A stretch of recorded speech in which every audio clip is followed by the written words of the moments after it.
everyone, my name's Melanie Cheng, and today I'd like to read you the poem Tulips by Sylvia Plath. The reason I've chosen this poem is because I think it speaks to that experience of hibernation and dormancy that we are facing now. Being Plath, she quite enjoys this retreat, but even so, you'll see at the end of the poem that she also feels that pull towards life. The tulips are too excitable. It's winter here. Look how white everything is, how quiet, how snowed in. I'm learning peacefulness, lying by myself quietly as the light lies on these white walls, this bed, these hands. I am nobody. I have nothing to do with explosions. I have given my name and my day clothes up to the nurses, and my history to the anaesthetist, and my body to the surgeons. They have propped my head between the pillow and the sheet cuff like an eye between two white lids that will not shut. Stupid pupil. It has to take everything in. The nurses pass and pass.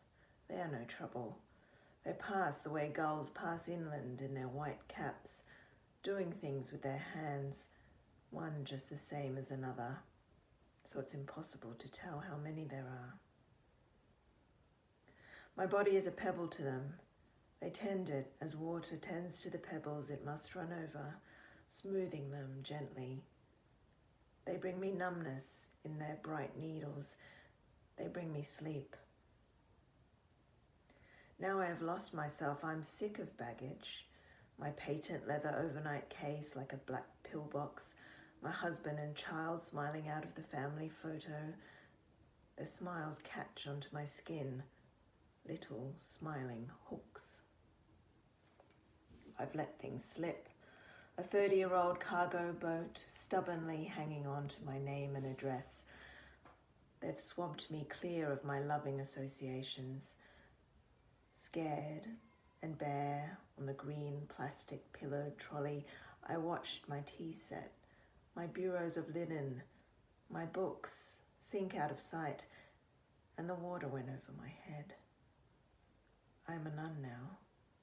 I've never been so pure. I didn't want any flowers.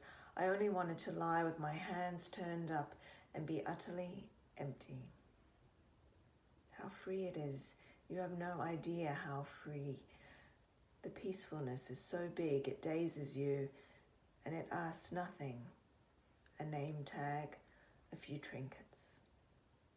It's what the dead close on finally. I imagine them shutting their mouths on it, like a communion tablet. The tulips are too red in the first place. They hurt me. Even through the gift paper, I could hear them breathe lightly through their white swaddlings, like an awful baby. Their redness talks to my wound. It corresponds. They are subtle. They seem to float, though they weigh me down, upsetting me with their sudden tongues and their colour, a dozen red lead sinkers round my neck. Nobody watched me before. Now I am watched.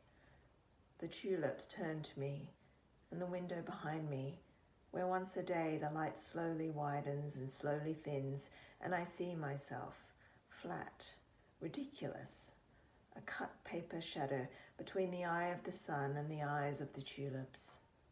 And I have no face. I have wanted to efface myself. The vivid tulips eat my oxygen. Before they came, the air was calm enough, coming and going, breath by breath, without any fuss. Then the tulips filled it up like a loud noise. Now the air snags and eddies round them the way a river snags and eddies around a sunken rud rest engine. They concentrate my attention that was happy playing and resting without committing itself. The walls also seem to be warming themselves. The tulips should be behind bars like dangerous animals. They're opening like the mouth of some great African cat. And I'm aware of my heart. It opens and closes its bowl of red blooms out of sheer love of me. The water I taste is warm and salt, like the sea, and comes from a country far away as health. Stay safe, everybody, and just remember, this too shall pass. Thanks.